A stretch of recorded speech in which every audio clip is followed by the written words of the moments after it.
Welcome, welcome, and welcome. It's gratifying to see all of you here with us today, in spite of the COVID, and notwithstanding the excitement of the election, and despite all of the 150 other reasons why it may not be convenient for you to be here with us today.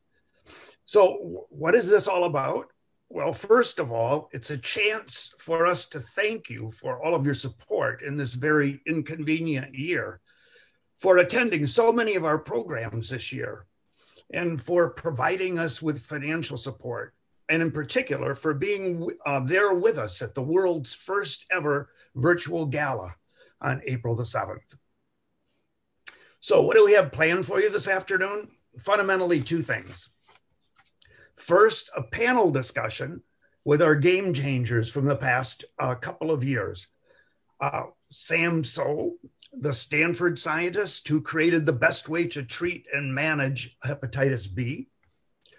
Rupaul Sharma, the man who invented the world's first intelligent wearable visual assistant, allowing the visually impaired to read printed text without Braille. Nancy Leo, a serial entrepreneur who so far, and I say so far because we're expecting many, many more, so far has founded two successful startups, Nplug and Nanoli Bioscience, and is also a partner at X Factor Ventures, which invests in startups founded by women. Roya Mahbub, an Afghan entrepreneur and philanthropist who focused on building digital literacy for women and children in developing countries. I think many of us, and quite appropriately, associate her with the famous Afghan girls robotics team that came to visit us a while back. And also Kiki Kapani, speaking on behalf of her father, Dr. Narinda Kapani, widely acknowledged as the father of fiber optics. I might add, because we have Jay Shu and Akiko Yamazaki here with us today, that Dr. Kapani also established a gallery of Sikh art at the Asian Art Museum here in San Francisco. And our second feature today will be a short talk from another of our game changers, Yang Yongliang. Yang has decided to donate one of his best works of art to the Asia Society of Northern California for us to auction off to one of you to help support our programming here in the Greater Bay Area. Pretty nice of him, don't you think? And one of you, I hope, will be just as nice and bid high to thank Yang and to support us. A true win-win-win. So you can bid anytime you wish, even up until noon tomorrow, by simply emailing my colleague Palar here at the Asia Society. And to make sure that I've described everything correctly, I will now immediately pass the mic to Palar herself. And I am sure that she will make sure that if I made any misrepresentations whatsoever, you get the real story directly from her herself. And so here's Palar. Thank you very much, Ken, and you were very accurate. A very warm welcome to everyone. Thank you for joining us today. As Ken mentioned, this is an appreciation event, and we actually very much wanted to have this event in person so we could thank each of you personally for everything. We called this an appreciation event because we want to thank you. The team here, we work hard. We work hard to bring together programs and events that are meaningful and impactful, to bring together speakers and moderators that bring about a balanced opinion. But of course, we couldn't do any of this without you, without your support, your dedication, your commitment, and your enthusiasm. So on behalf of the entire team here at Asia Society Northern California, thank you very much. We're joined here today by global trustees, by advisory board members, by some of our biggest supporters and VIPs. And some of you joined us on April the 7th this year at our gala. I do remember about 3 weeks before April the 7th, when shelter in place hit San Francisco, we had to make a decision. Were we going to pivot to a virtual gala, or were we going to postpone an in-person gala? And I don't think I'm the only person on the team who is a little dubious, a little skeptical about virtual galas. We just wondered if we could pull it off, whether it would be successful, and whether people would actually come. But thanks to teamwork and thanks to the drive and dedication of our executive director, Margaret Conley, we did pull it off, and it was a great success. But of course, we couldn't have done any of it without you and your support. So thank you very much. As Ken mentioned, we're also joined today by some of our game changers who we celebrated on April the 7th, as well as game changers from our gala last year in 2019. And later today, we'll also be joining our global community at the New York Game Changer Awards. There'll be the link to that is actually going to be in your chat box, but do not click on it quite yet. We're going to have a little bit more fun here at this appreciation event. And to help kick it off, we have Asia Society Northern California Advisory Board member, Michael Chewie, who's going to have a conversation with some of our game changers from both this year and last year. So Michael, why don't you take it away? Thanks, Pilar, and thanks to all of you for coming to join us and for all of your support. And also thanks to the Game Changers for coming to give us an update on what you all have been doing. We're going to play a little game of where are they now? Or more importantly, what have people been doing in the intervening time? So Roya, why don't we start with you? Again, incredibly inspirational, the work that you'd been doing previously. Can you tell us more about what you've been doing since we last saw you? Thank you very much, Michael. Hello, everyone. And again, welcome to this gala. And with the pandemic of COVID-19, I and my team decided to working on some solution that can help the Afghan governments and our Afghan community to fight back with the coronavirus. So we're trying to facilitate and help resources to create an open source ventilator. And then as well, we trying to working on different kind of the solution. One of the solution that we worked, this was open source based on MIT design, which is helping giving a temporary relief to patients with respiratory difficulties in emergency when standard ventilators are not available. We also designed a UV technology, a robust which can kill the viruses and germs in the hospitals and workplaces. We working on the online game, computer game challenge for that, teaching young kids to know about the coronavirus and all of the things that they have to take in the mind. And then beside of that, of course, we are working on to building the Afghan Dreamer Institute in Afghanistan. And this is a school that will offer STEM education to high school and university students, and emphasizing on the artificial intelligence and blockchain and cybersecurity. We're working with the governments to make sure that we will be able to start this institute soon. We work with Yale University, and they design very beautiful campus. And beside of that, also we're working on a Bright Initiative conference, which is aimed to bringing the new narrative of resilience, showcasing the pathway to lasting stability. And we are going to launch it in 2021. And we're going to bring it more than 600 young girls that they have can showcase of their work. It would be a model for social economic inclusion that is transferable to many countries around the world. That's terrific and continuing to be inspiring. If you could just mention for a moment, how do you actually operate given the restrictions that we have as a result of COVID-19? Are you all distributed on Zooms like this? Is that how it's working? Well, with the work with COVID and with innovation that we have, it's very difficult to do everything in Zoom. So we have we keep in the social distance, but in a different, we make in different times with limited of the students who can come and they can work, but they have to all wear masks and keep in their minds all the restriction. Unfortunately, I have to say that most of our staff and a student infected with the virus in the past, but thanks God that everyone recovered and they're back and they just wanted to complete their projects that they want to do. But the rest of things, like right now, I mean, we don't have the lockdown like in the past. So the government's office is open, so can you go there and you can meet in person.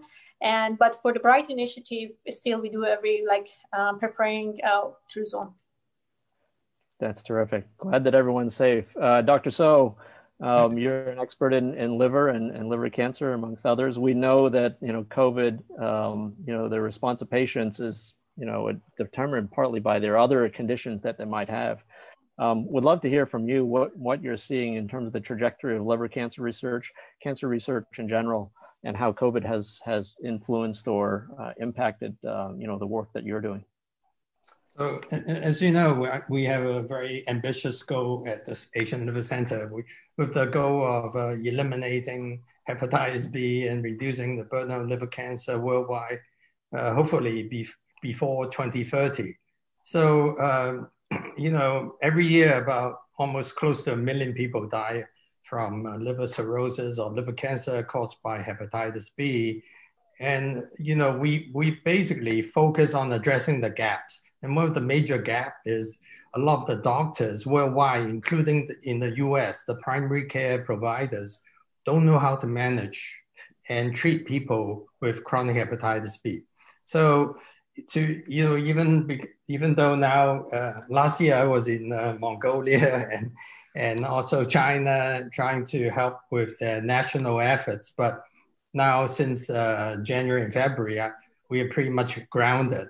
So what we did was to help to train and primary care doctors in hepatitis B management and treatment. We, in July, around the time of World Hepatitis Day, we launched a free mobile app called Know HBV, which makes it very easy and almost a no-brainer for primary care docs to manage and treat hepatitis B. And it's now in 7 languages. The World Health Organization asked us to, help us to translate it into Laotian and Cambodian because they wanted to use it in the fields, to improve treatment and management. And, now that we can't travel so much, we still have a few projects overseas as well as in the US. In Vietnam, we just started a new project with the government of Vietnam as well as US CDC to help to improve newborn hepatitis B vaccination, because that's a key to prevent future generation from developing chronic infection and the risk of liver cancer. Okay.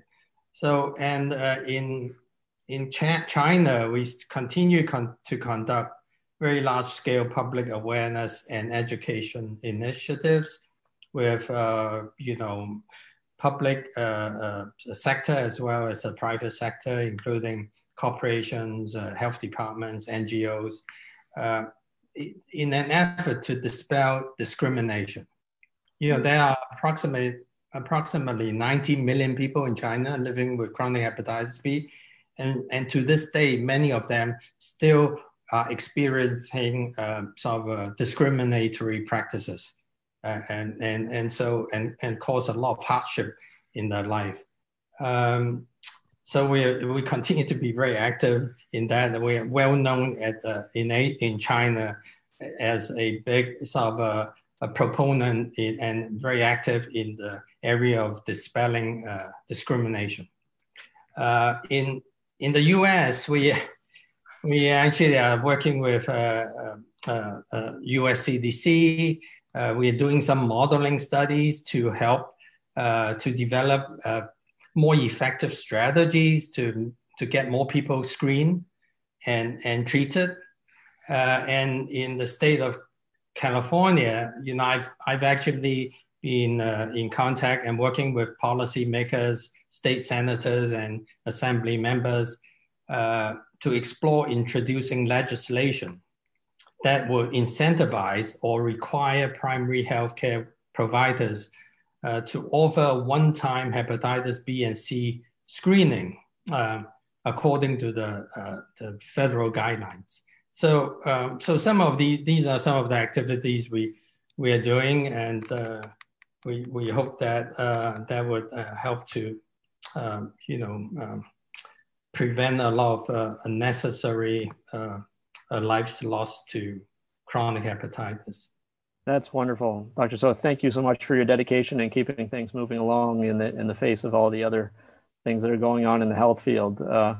Kiki Kabani, I'd love to turn to you. Unfortunately, your father wasn't able to join us during the Game Changers event.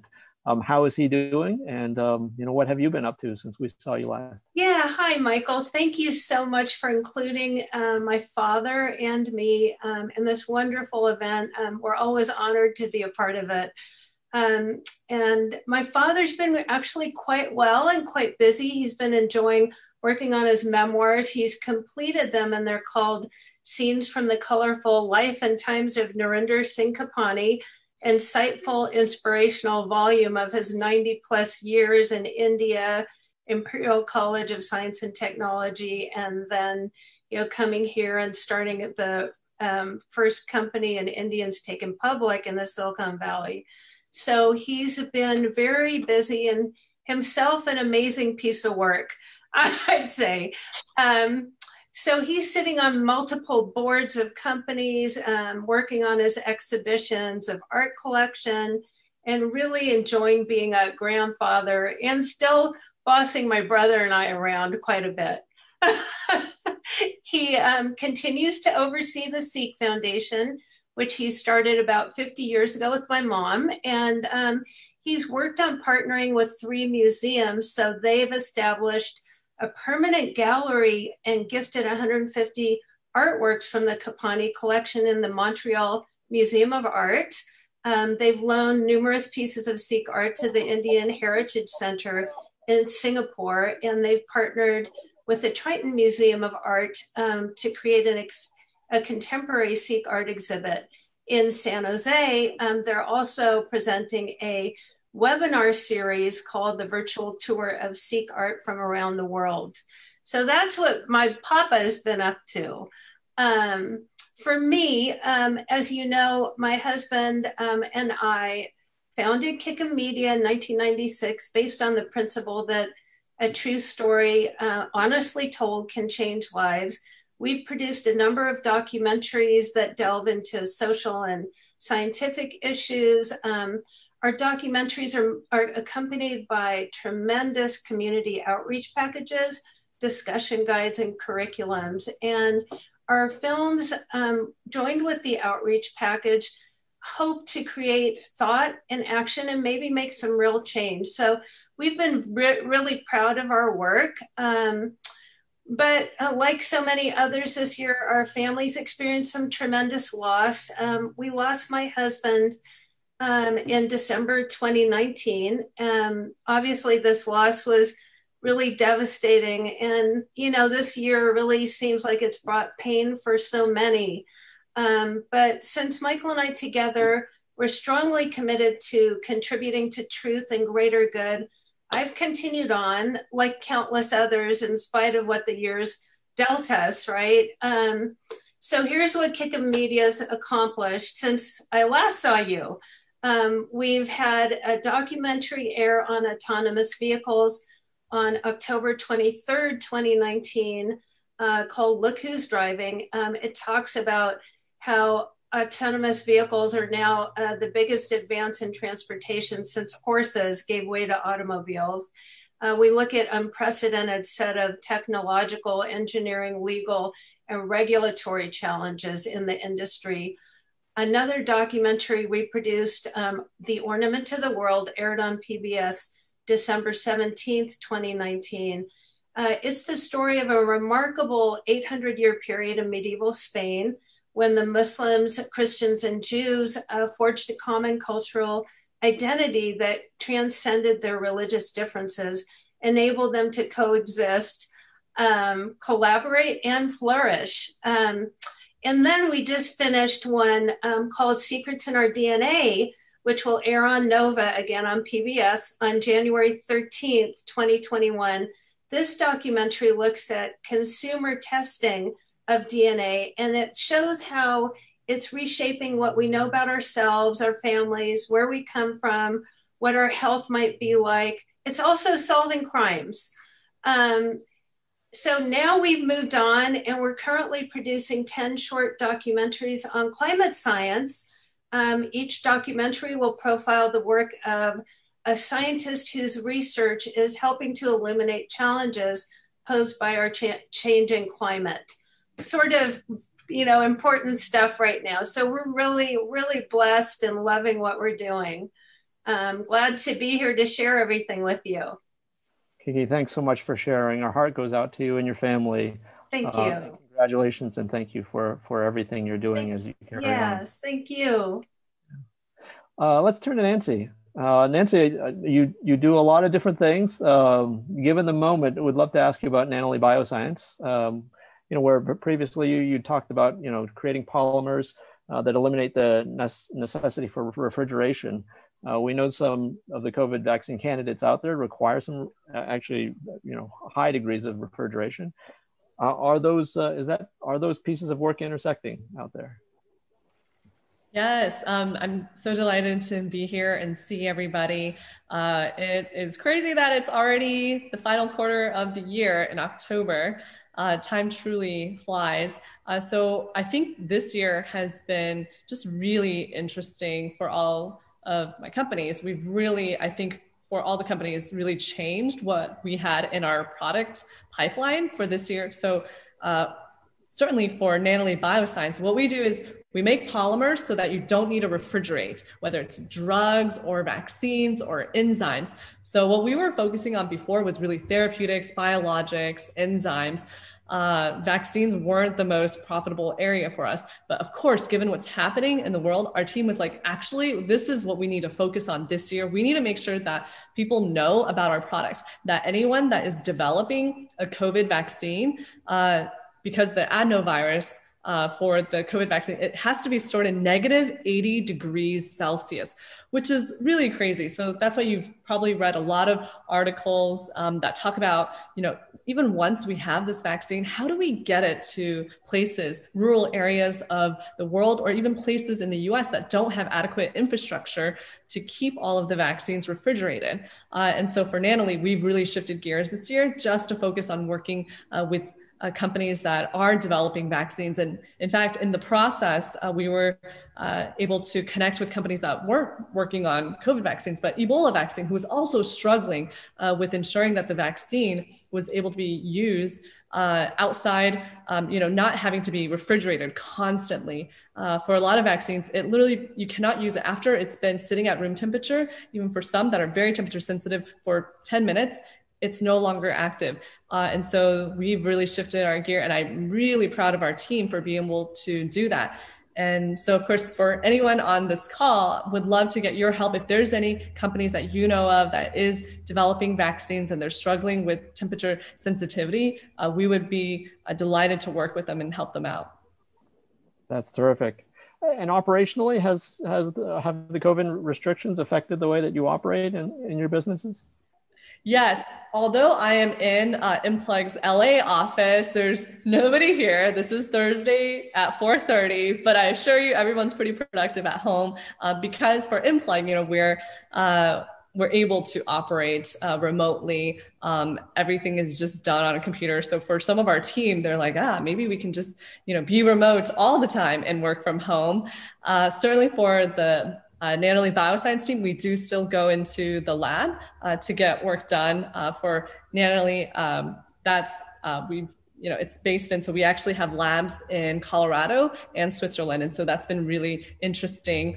And then for Implug, we have offices around the world. And so that has been really fascinating to kind of, I feel like I'm getting like International Policy 101 class this year, managing all of our teams around the world.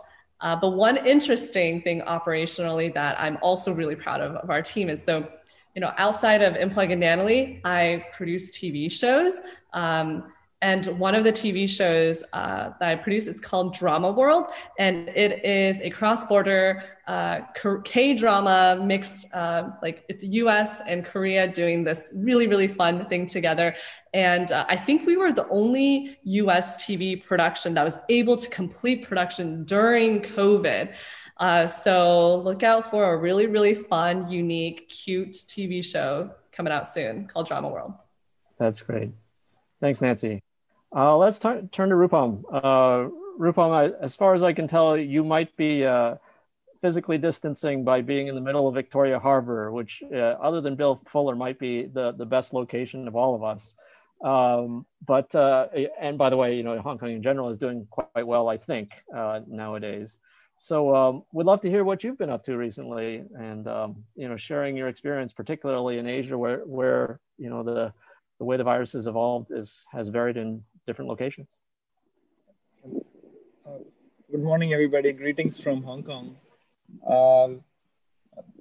First of all, once again, thank you so much, Asia Society Northern California Center, for this honor. I think it's been a very driving force behind what we have been doing in the last few months after the virus hit, because unexpectedly when such situations happen, you tend to lose your momentum and things get to go a bit slow. But this honor in particular has been very much a driving factor for me. Not only when you see the other contemporaries like Nancy, like the Zoom guy Eric, or Bank of China creator honorary late IM Pei. I think it personally drives me every single day, because we have to, it's such a big responsibility that we need to, fulfill. So thank you once again, Margaret, everybody on the team. It's really helped me and my team, my company, make things flow. As far as the virus situation is concerned, when the virus initially hit, I started getting messages from all across the globe. I got messages from my friends in rural India, but in particular blind people who I spent the later half of 2019 with. And when I tried to understand their situation, how things had changed post-virus in their lives, it was very deeply, heartbreaking, and it was very bothering. Because when I see, or when we sighted people see our lives from our perspective, it looks very normal. But when you talk about the blind people, the amount of fear that they have, given the current circumstances, is something that we can't really imagine. So understanding that, dealing with that, and coming up with the solutions in according to the need of that is certainly been a big challenge. So our team has been more driven than ever and more dedicated than we have ever been. So we've brought on more people on board. We're actively looking for more partners, and certainly seeing more funding as well, to get our product as soon as possible to the audiences. Because what's the need of the hour is to make sure that technology reaches the last mile, to the bottom billion of the socio-economic pyramid. And that is what really drives me. Because as far as history is concerned, blind and visually impaired people have been oppressed for centuries. We haven't really seen them come up mainstream in mainstream professions like science, like technology, and make an impact. So that is what I want to do. That is what I want to change, because that's never been done before. And thank you so much, Game Changers people. Thank you so much, the board. You guys, this award has certainly been a very big driving factor. I have been, my team is doing well. Thanks to you guys. Rupaul, thank you so much. And I wish we had more time to spend with all of you and, all of the things that you have to share, but we have to keep moving. So thank you so much, and congratulations for all that you're doing. And we look forward to catching up with you all later. With that, let me throw it back to Palarp, and we'll wrap up with a great conversation with our final game changer. Thank you, Michael. And thank you to all of our game changers. I fully agree. I wish we had more time. We really do appreciate all of you spending time with us and letting us know what you've been up to. I don't think I'm the only person in the audience who says we're in awe of everything that you've done. So thank you very much. So now but Yang, please don't go anywhere, because you're going to have a conversation with another of our Asia Society Northern California board members, Jay Shu. Jay is also head of the Asian Art Museum here in San Francisco. So Jay, why don't you take it away? And I'm so sorry, Jay. Before I do pass it to you, I just wanted to mention one thing. Yang will be talking about a particular piece of art that is for auction. And we have had an initial bid during this event that we're having right now. So please take a close look. And if you're interested, just shoot me an email. So thank you, Jay. Great. Good afternoon. I hope you can see the PowerPoint. That's let me introduce a truly remarkable artist, Yang Yongliang. Yang being his last name. He's not stranger to us. He was honored in the April Gala. And but let me give you a bit of background who Yang Yongliang is. This is his hometown in the 1980s where he grew up. It's a town outside Shanghai, very rich cultural heritage, quite picturesque. It looks like a Chinese painting. That's what, the early childhood memory that Yang always carries with him. And he grew up learning about Chinese art, including Chinese painting. And this is what his hometown looked like when he was 30 years old, 30 years later. It's a testimony of a vast change of China in his hometown. And of course, the vastly faster change and progresses comes with the cost of lost memory and the lost cultural heritage. So the tension between the tradition and the contemporary, the tension between progress and the lost has stayed with him and informed his artistic creation. So he always looking back into the history, yet very attentive, keenly observing what's going on in our contemporary world. For example, he takes a lot of documentaries of the construction site in Shanghai, in the Great Shanghai area, his hometown, and these all become the ingredients of his artistic expression. This is, of course, the new modern Shanghai. I myself was a Shanghainese. When I grew up, we always say that you'd rather have a side of a bed in the west of the river than a house in the east of the river. Now, the iconic photo everybody shows you is the east of the river, Shanghai, Pudong. And this shows you the difference.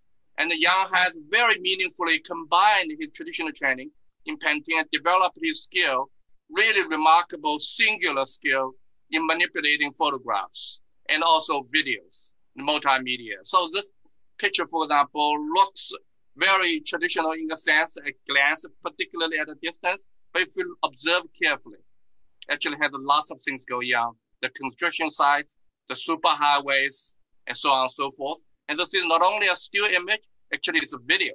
And I'm proud to say this is in the collection of the Asian Art Museum, our museum first collection of Yang's work in the history of our museum. So I encourage all of you to bid up for the piece that Yang has kindly donated to the Asian Society. And when we display this one, of course, we'd love to invite all of you to come to our museum to see that as well. And Yang was also featured in many, many international exhibitions, including 2017, a major exhibition called the In Canal in the Metropolitan Museum of Art in New York City. And Chinese ink really has been busting the boundaries. Traditional media, multimedia, still photography in this particular case. Today, what we are going to talk about is landscape after old masters, a particular series that Yang has been focused on, and including multiple works. Of course, the one that donated to the Asian Society is included as well. And again, he very attentive to the construction, to the vast change of our living environment in China. In this case, abandoned mine in Shanxi, 2016. Then if you look at here carefully, you see it become part of the traditional landscape that he manipulated with his photograph. And then another, riverside view of the Yangtze River in Chongqing. And then, this becomes this part of the motif. But the structure is much more complicated than only these two elements. He added the waterfalls and the streams. And then if you could look upwards, as I'm going to show you, a magnificent monumental landscape. As we know, one of the apogee of Chinese monumental landscape in traditional sense was arrived at the 11th and 12th centuries in the Song Dynasty. This is actually after a monumental Chinese landscape, one of the most important three. And this on the right side of this slide shows you what the original look like. So admiring Yang's work will enable us not only connect to today's China, by extension, the vast changing world, but also enable transport us back into the timeless past when the memory, the legacy still alive, but in the imminent danger of disappearing. So I think Yang's work is very poignant and it charges all of us to think on our own term, how to come to term with our reality and with Yang's work. So my question for Yongliang is that why in this particular case you choose the Northern Song landscape as a series for this scene? 请就是原谅我只能用中文来表达，因为我担心英文可能会有一些理解方面的问题。I'm going to explain my answers in Chinese and having my assistant, which is the voice that you're hearing. My name is Shay. I'm the interpreter for you today to explain what Yang is talking about.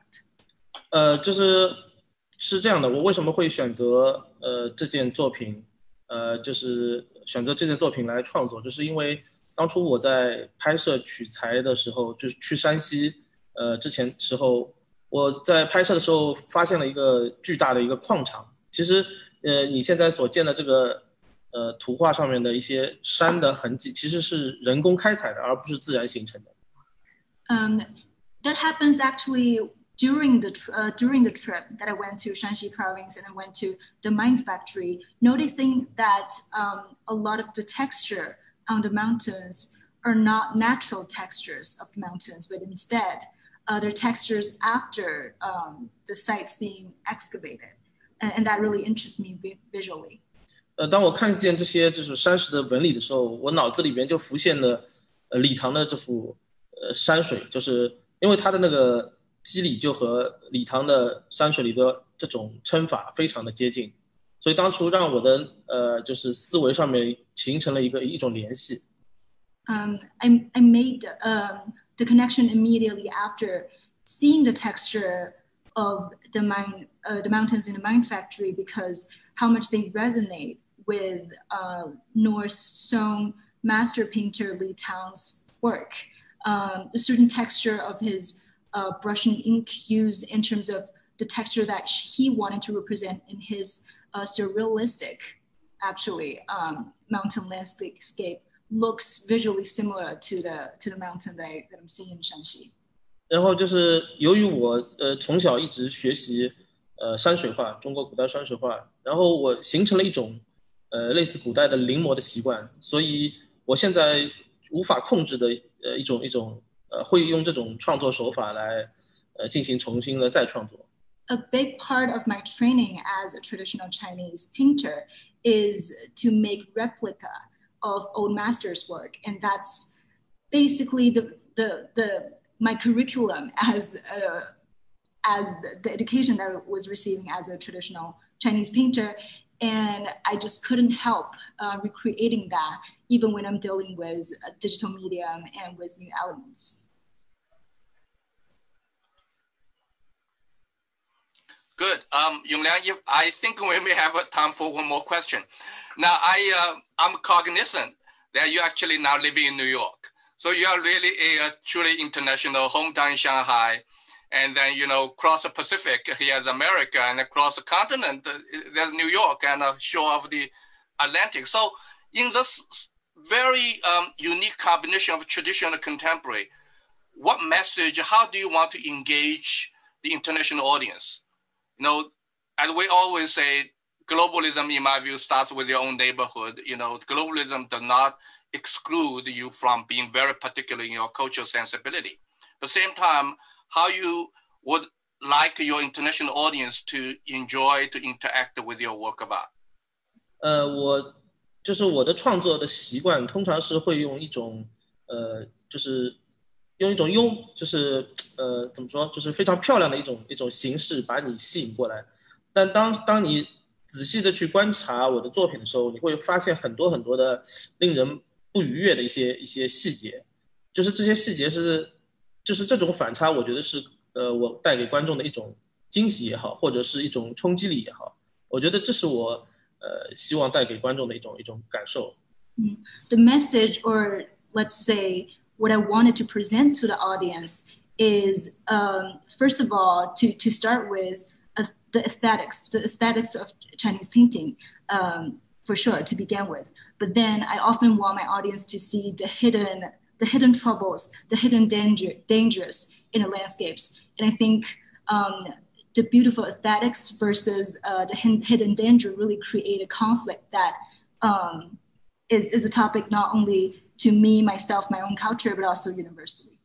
然后当观众看到了这种巨大的反差之后，会去反思，就是我们现在的城市化，或者是我们现在的生活，对对自然环境或者对这个就是对自然环境所带来的各种破坏也好，或者是能源的一些过度的开采也好。When a conflict is being seen through images, through pictures, the audience can relate to that, even cross culture, cross borders, and cross understanding of a particular place that I'm drawing these conflicts from. 然后你后面还说什么？就是希望那种巨大的反差来创造，就是让人们反思我们的就是现代化啊。Sorry about that. And I really want that to make people rethink what human civilization has done to the nature, what we have done to the planet, to the landscape that we're living in. Yeah, I think, your art is truly asking a lot of questions. For example, what do we mean by progress? Innovation, progress, at what cost? And how we can find a balance between preservation and innovation, so on and so forth. So maybe just very briefly, one last questions. And you often the case have an animated version of a similar work. So are you going to have an animated version of this Whispering, the Old Master series? 会不会做动画版是吧？做视频？我目前还没有考虑，但是我倒是在一些 VR 的创作里面引入了这些概念。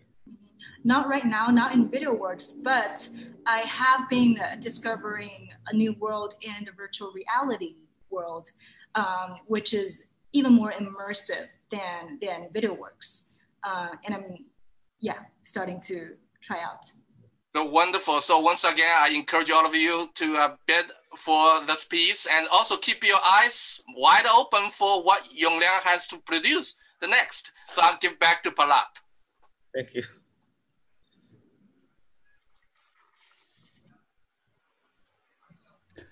Well, thank you, Jay, and thank you, Yongliang.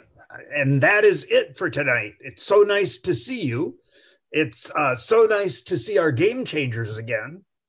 Please keep the bids coming in. Please aim high.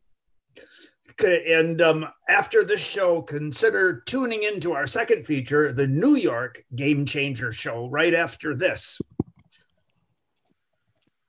So goodbye and good night. And one more time, here's Palarp. Thank you very much, Ken. And thank you, Jay. I'm sorry, I was on mute and I completely forgot to unmute myself. But thank you very much to all of our game changers. Thank you to all of you for joining us today. Thank you to all of our presenters. We very much appreciate it. As Ken mentioned, join us for our New York Global Game Changer Awards. The link is there in your chat box right there. If you have any issues accessing that link, there's an email address in there, I think, as well. You can email them. I've been told there's an interactive portion in the sense that you can chat with other participants there. So it should be a little fun. We'll be joined by a host of other celebrities, including Yo-Yo Ma, Naomi Osaka, and BTS. So if you're a BTS fan, please join.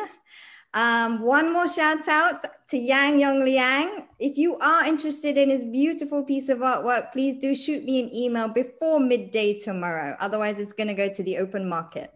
And finally, on behalf of the entire team here at Asia Society Northern California, thank you very much. We really couldn't do everything that we do without all of your support. So thank you. Thank you. Please do take care. We hope to see you soon and stay safe.